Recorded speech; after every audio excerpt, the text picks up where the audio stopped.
اور حافظ ابن قیم رحمہ اللہ نے رزق میں رکاوٹ کے بھی 4 اسباب بیان فرمائے ہیں، وہ بھی میں مختصراً عرض کر دیتا ہوں۔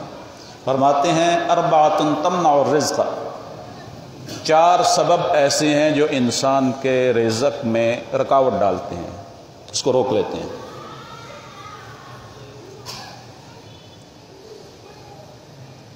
رزق ملتا بھی ہے تو برکت نہیں ہے، لاکھوں کماتا ہے اور میں مر گیا کرتا رہتا ہے، برکت نہیں ہوتی۔ اور جن کو شکر اور صبر کی توفیق اللہ دیتا ہے وہ 4 اسباب اختیار کرتے ہیں جو پہلے میں نے بیان کیے، وہ تھوڑی کمائی پر بھی خوش رہتے ہیں، ان کی زندگی خوشی کے ساتھ، خوشحالی کے ساتھ گزرتی ہے۔ تو حافظ ابن قیم رحمہ اللہ فرماتے ہیں کہ رزق کو روکنے کے، منع کرنے کے بھی 4 اسباب ہیں۔ پہلا سبب ان میں سے وہ فرماتے ہیں نوم الصبیحۃ، صبح کے وقت سو جانا۔ یہ صبح کا وقت جو ہے یہ بڑا ہی بابرکت وقت ہوتا ہے، فجر کی نماز کے بعد یہ بڑا بابرکت وقت ہے، لیکن مسلمانوں نے اس میں بہت ترمیم اور تغیر کر دیا ہے۔ آج جو بابرکت وقت ہوتا ہے اس وقت ہماری تمام مارکیٹیں بند رہتی ہیں، مارکیٹیں 11 بجے کھلیں گی، جا کر 12 بجے کھلیں گی، 1 بجے 2 بجے اپنے اپنے حساب سے۔ وہ سارا صبح کا جو مبارک وقت ہے ہم خود ضائع کر دیتے ہیں۔ یہ صبح کا وقت جو ہے اس کے بارے میں جناب رسول اللہ صلی اللہ علیہ وسلم نے دعا فرمائی ہے، اور خاص اپنی امت کے لیے فرمائی ہے۔ ترمذی شریف میں موجود ہے، حضور نبی اکرم صلی اللہ علیہ وسلم کی امت کے حق میں یہ دعا، اللہم بارک لامتی فی بکورہا، اے اللہ میری امت کے لیے اس کے صبح کے وقت میں برکت عطا فرما۔ صبح کے وقت جو تجارت کرتے ہیں، جو کام کرتے ہیں، اس میں حضور نبی اکرم صلی اللہ علیہ وسلم کی دعا شامل ہوتی ہے ساتھ، اور جہاں آپ کی دعا شامل ہو اس میں کتنی برکت ہو سکتی ہے اس کا کوئی آدمی اندازہ نہیں لگا سکتا، لیکن ہم خود اس برکت کو سے محروم ہیں۔ ہم اس وقت آج کل رات کو دیر سے سونے کا اور صبح دیر سے اٹھنے کا معمولات امت کے اندر یہ شائع ہو گیا ہے، تو یہ رزق میں رکاوٹ کا سبب ہوتا ہے۔ اور دوسرا سبب رزق میں رکاوٹ کا حافظ ابن قیم رحمہ اللہ فرماتے ہیں وقلت الصلاۃ، صلاۃ عربی میں متعدد معنی میں استعمال ہوتا ہے، نماز پر بھی بولا جاتا ہے، رحمت پر بھی بولا جاتا ہے، دعا پر بھی بولا جاتا ہے، تسبیح پر بھی بولا جاتا ہے۔ تو صلاۃ کی قلت ہے، نوافل نہیں پڑھتا،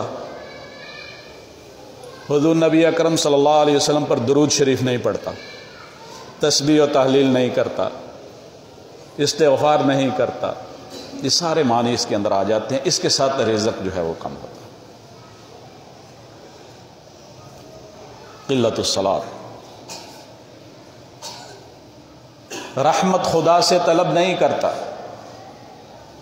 رزق میں کمی ہوتی ہے، تنگی ہوتی ہے، رک جاتا ہے۔ اور تیسرا سبب حافظ ابن قیم رحمہ اللہ یہ فرماتے ہیں والکسل، سستی۔ تو میں نے پہلے بتایا کہ انسانوں کے لیے چستی چاہیے، اس کے لیے کوشش کرنی ہے رزق کو طلب کرنے کے لیے۔ اگر اس کے اندر سستی ہوگی، بیٹھا ہے مارکیٹ میں نہیں جاتا، منڈی میں نہیں جاتا، اپنی ملازمت میں نہیں جاتا، اور جو ڈیوٹی ہے اس کو پورا نہیں کرتا ہے، سستی ہے۔ حضور نبی اکرم صلی اللہ علیہ وسلم نے سستی سے پناہ مانگی ہے اللہ کی۔ آپ نے امت کو یہ دعا سکھلائی ہے، خود مانگی ہے، اللہم انی اعوذ بک من الکسل والعجز والجبن والبخل، اے اللہ میں تیری پناہ میں آتا ہوں سستی سے، بزدلی سے، عاجزی سے۔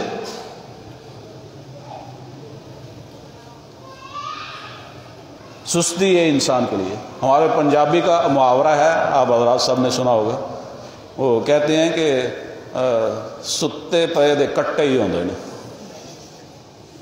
ایک آدمی سستی کی وجہ سے سو گیا، اس محاورے کا پس منظر تو آپ کو پتہ ہی ہوگا۔ ایک آدمی سستی کی وجہ سے سو گیا ہے اور دوسرا جاگ رہا ہے، دونوں کی بھینس نے بچے دیے ہیں، ایک نے کٹا دیا اور دوسری کے نے کٹی دی ہے۔ وہ سویا ہوا ہے جس کا اس نے کٹی لے لی اور اس کے ساتھ کٹا باندھ دیا۔ تو کہتے ہیں کہ ستے پیدا کٹا ہی ہوگا۔ اس وجہ سے کوشش کریں، چستی اپنے اندر پیدا کریں، رزق حلال کو طلب کریں، یہ عبادت ہے، اس سے رزق میں اللہ تبارک و تعالی اضافہ فرماتے ہیں۔ اور چوتھی چیز حافظ ابن قیم رحمہ اللہ یہ فرماتے ہیں، جو رزق میں کمی واقع کرتی ہے، والخیانت، وہ خیانت ہے۔ آج کون تاجر ہے جو یہ دعویٰ کرے کہ وہ خیانت نہیں کرتا؟ بہت انگلیوں پر گنے چنے امت میں ایسے لوگ رہ گئے ہیں، ہر چیز میں خیانت۔ پورا پیسہ لیں گے، قیمت پوری لیں گے، خیانت کریں گے۔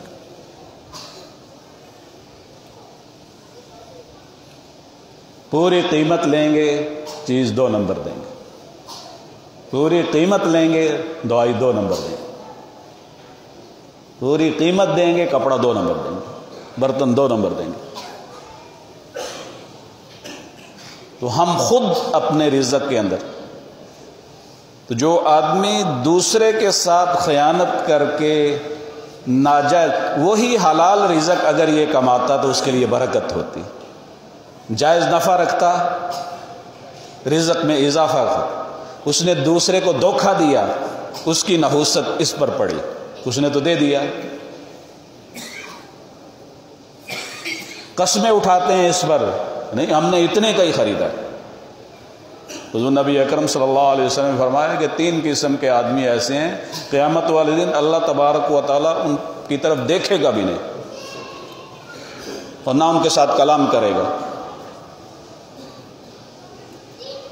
ان میں سے ایک منان ہے، احسان جتلانے والا، دوسرا یہ شلوار اور تہبند پتلون یہ ٹخنوں سے نیچے لٹکانے والا، اور تیسرا میرے موضوع سے متعلق ہے، وہ جناب رسول اللہ صلی اللہ علیہ وسلم فرمایا وہ تاجر جو اپنے سودے کو جھوٹی قسم اٹھا کر جو ہے فروخت کرتا ہے۔ ایک مسلمان تو اس پر اعتماد کرے گا، وہ خدا کی قسم اٹھا رہا ہے کہ میں اتنے کا ہی خریدا ہے اور اتنے کا ہی، وہ تو اعتماد کر کے خریدے گا۔ اس کے ساتھ خیانت ہوئی اور اس کے ساتھ رزق کے اندر کبھی اضافہ نہیں ہو سکتا۔ اللہ تبارک و تعالی ہم سب کو ان باتوں پر عمل کرنے کی توفیق نصیب فرمائے، رزق کے بڑھانے کے اسباب اختیار کرنے کی توفیق نصیب فرمائے، اور رزق میں رکاوٹ سے جو اسباب بنتے ہیں ان سے بچنے کی توفیق نصیب فرمائے۔